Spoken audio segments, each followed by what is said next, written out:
4 yi. seen coalition moo nekk di faire très mal à notre continent. si njëkk mooy les hommes politiques dafa am ay politiciens yoo xam ne amuñu ngëm-ngëm ils sont sans foi ni vertu ni dignité ni honneur. ñii xaalis kese la ñuy wër. pare nañu jaay seen askan ngir xaalis pare nañu toroxal seen askan ngir xaalis pare nañu yàq seen avenir u askan ngir xaalis te la preuve ils le font. ñu ngi joxe ay contrats yi nga xam ne mu ngi lor seen ëllëg. ak seen ay doom. waaye faale wuñu ko ñoom tey ils raisonnent aujourd'hui. en dehors de hommes politiques yooyu politiciens yooyu il y a des religieux. yoo xam ne nii tamit c'est un grand mal du continent africain. yu si bëri ñoo yàq Afrique bi nu mu mel nii ci yàq conscience yi ci tayaloo nit yi ci dofloo nekk dof nit yi. c'est que c'est des religieux yoo xam ne ils sont plus nocifs à cette jeunesse-là que les hommes politiques. Troisième part bi ce sont des intellectuels ñu wax les intellectuels véreux. ñii ñoom seen problème de reconnaissance la ñu am maanaam c'est des maanaam ay dunguru la ñuy wax dunguru mooy esclave yu yàgg yi nekkoon ci plantation yi nga xam ne daf si am kenn ki nga xam ne mooy nekk genre contremaître bi. kooku mooy gën a soxor si esclave yi que tubaab bi nga xam ne moom esclave yi. kooku mooy nekk intermédiaire entre tubaab bi ak esclave yi. kooku des fois bu ñu waree corriger esclave yi sax kooku koy jël yat pour dóor esclave yi dóor yu soxor lañu dóor. ñu wax la contremaître genre ñoom capitaine Domato suñu intellectuels yi foofu ñoom ñoo nekk arrière garde boobu c'est du si bëri pour ñoom. ils ont besoin tubaab bi reconnaître leen kii c'est un grand intellectuel kii am na xam-xam. ñi ils ont besoin d'écrire si ay revues tubaab. ñi ils ont besoin sax ñu joxe ay cours ci ay université tubaab man xam naa ñi nga xam ne pour ñoom cours yu ñuy joxe université tubaab pour ñoom loolu sax bu extraordinaire la. connaissance genre man damay jàngale telle université. pour ñoom loolu lu rëy a rëy da fekk loolu extraordinaire la. maanaam jàngale biir université tubaab ça veut absolument rien dire. donc aujourd'hui kon Achille Mbembe fait partie de ces intellectuels couchés il n'est pas le seul. fii Sénégal on en a beaucoup ñi nga xam ne c'est des couchés ils sont jamais dans des combats sérieux ils sont jamais dans les combats yoo xam ne qui intéressent le peuple sénégalais ni la souveraineté du Sénégal c'est des gens yoo xam ne ils sont dans le dilatoire di waxal ay yeneen puissance di xool ay intérêts ñu mën a am ci leen dëkk donc Achille Mbembe est bien dans son rôle parce que dans un pays tamit on a besoin d'un tout on a besoin de vendus on a besoin de lâches on a besoin de gens intègres on a besoin d'honnêtes gens on a besoin de gens neutres il faut un tout pour faire une bonne sauce. Donc finalement le mal de l'Afrique du France. Ce sont les Africains. Professeur. La France musul nekk le mal de notre continent actuellement wax dëgg yàlla. Aujourd'hui chaque fois man la njàpp. ba si ba ñuy jàpp esclave yi France daawul dugg di jàpp esclave. ay africains ñoo doon jàpp ay esclave di ko jaay tubaab bi. France mënul nekk notre mal la France elle est trop petite pour être notre mal aujourd'hui la France c'est moins de 70 millions de personnes. En termes de population. L'Afrique c'est plus d'1 milliard de personnes. Donc la France warul mën a téye Afrique ci benn buum di ko ne doxal mënul nekk donc aujourd'hui loolu la France sait que c'est fini. Les Africains conscients xam nañ loolu tam c'est fini. Aujourd'hui nag lii nii perte temps la ñuy def rek dañuy jéem a guddal jël li ñuy wax guddal jël waaye mënta continuer. Aujourd'hui la France Macron mu ngi wax waxu démocratie waxu ay leçons mais kuy joxe leçon mais il y a eu un contre-sommet à Montpellier. yor le contre-sommet Afrique-France am na Montpellier. pourtant contre-sommet boobu jàpp nañ ci ay nit yoo xam ne c'est des sans-papiers bi nga xam ne on les a defal leen ay titres d'expulsion du territoire France pour dàq leen. pour avoir manifesté ne non France Afrique bi dafay continuer c'est pas normal pour dire que ñii leçons yi ñuy wax yëpp dañuy tappale. ils sont dans leur rôle di jéem a xool nu ñu doxalee seen mbiru dëkk. c'est à nous autres aussi Africains d'être conscients xam ceux qui sont de notre côté ak ceux qui sont contre nous parce que ici dans nos pays il y a des hommes politiques qui sont contre nous il y a des intellectuels qui sont contre nous. Il y a des religieux qui sont contre nous. Il y a des hommes d'affaires qui sont contre nous. ñeenti ñii seen alliance moo ñu teg moo ñu yóbbee li ñuy dund aujourd'hui. Et tant qu'on se défait pas de ces gens-là, la tutelle va continuer d'exister ndax la France a su avoir des relais. Au niveau local ñi nga xam ne ñoom ils ont la peau noire comme ñun. Ils ont des noms noirs comme nous, mais ils travaillent que pour le blanc. Ils sont pires que les blancs le plus souvent. Tout à fait donc intellectuel man ci yooyu laay dugal te wax dëgg yàlla Achille Mbembe en fait partie.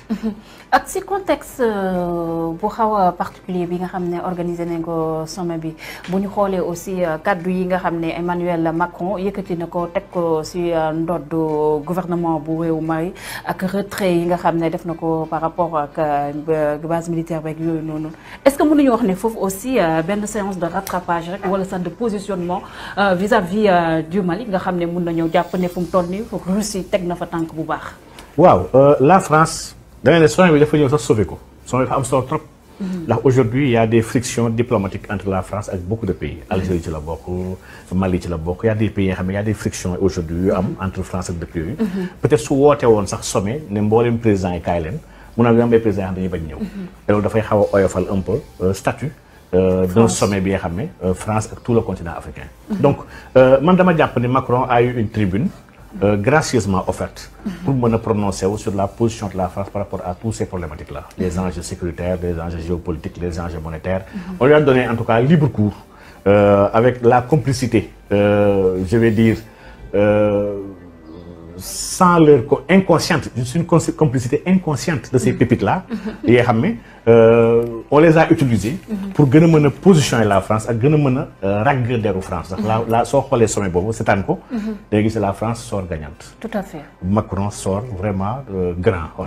Il a su dissiper beaucoup de choses. Il a utilisé ces jeunes-là pour voir tout un continent et voir en même temps le monde entier en réalité. Et voir sa diaspora dans son pays. Donc il a réussi à rehausser son image. Ah oui. Macron et ça, nous avons sondage avant sommet et après sommet, c'est point normal. Macron, l'idée de def instant, c'est contre les gens de l'extrême droite. C'est contre une montée de gens qui ont commencé à ban l'immigration, Macron il s'est positionné comme étant le Saint-Maritain, comme étant le grand sauveur. Et lui, c'est un coup de maître de sa part. Il a été très bien conseillé, comme je t'ai dit, il a eu la CAPS, la cellule analyse, prévision et stratégie. Il a eu le CPA, un conseil présidentiel africain. Il s'est débrouillé avec les Africains, les Noirs de service. Pour réfléchir aux Africains, pour les Africains. Donc, le schéma est comme ça, c'est très cool. Jamono yi jaab non la démé won ci plantation yi tubaab bi daawul sax ñëw di waxante directement benn jaam dafa jëloon ay noirs yoo xam ne dafa dans les meilleures conditions noirs yooyu noonu daaw ñu liggéey ci plantation yi ñoo nekkoon ci kër gi ñoom lay jàngal tubaab di commencé jàng tubaab ñoom seen doom di jàng di làkk tubaab ñuy toggal tubaab yi ñooñu dañoo amoon situation bi nga xam ne ñu doon liggéey si tool bi amuñu ko ñu nekkoon les nègres privilégiés nègres de service yooyu nag ñoo doon def tout le sale boulot sur des nègres des plantations schéma bi changé wul. Aujourd'hui, il y a des nègres de service en cravate, avec des diplômes, avec des postes clés. C'est des nègres ils s'attellent et travaillent à l'image de la France, oubliant que nous sommes français. Aujourd'hui, je suis venu à trois choses qui sont aujourd'hui, quand la France veut parler à tout le continent africain, mais on a des instances sur le continent africain qui rassemblent l'ensemble des Africains, c'est l'Union africaine. Tout à fait. Pourquoi le président français doit saisir le président de l'Union africaine en exercice, comme je veux qu'on parle de problématiques africaines. Et ce sera d'égal à égal, et sera réellement le mot sommet comme dans un sens. Au-delà de ça, une question où l'Union africaine. Quand la France veut parler au continent africain, et la France, moi imaginer, dit la agenda je veux parler de l'enseignement, je veux parler de la migration, je veux parler de culture, je veux fixer 5 points, mais je veux dire la donc nous avons mais lui c'est un grand problème. Donc dicté préparé là. Dicté préparé que ça va. Peut-être.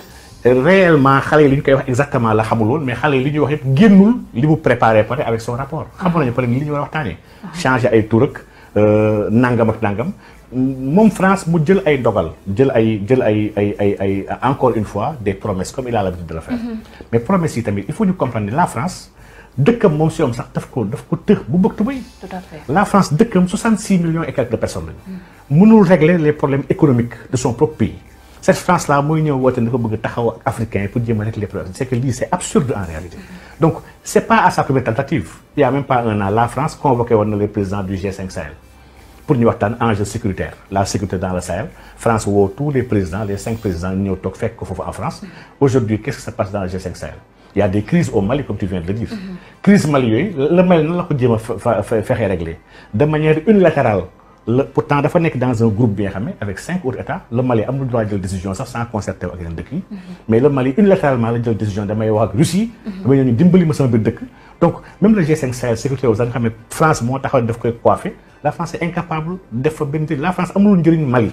Durant toute sa présence, le terrorisme n'a pas reculé d'un seul iota. Au contraire, il y a quelques mois, la France a été un sommet de financement pour les économies africaines.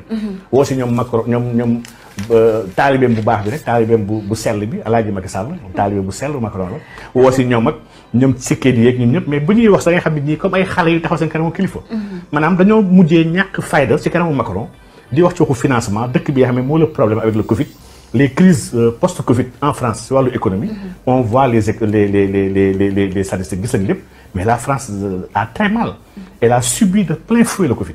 Et réponse adéquate, ça, France a une réponse carrément, a les coups de franche pour les réponses budgétaires, fiscales et monétaires, idoines pour relever son économie.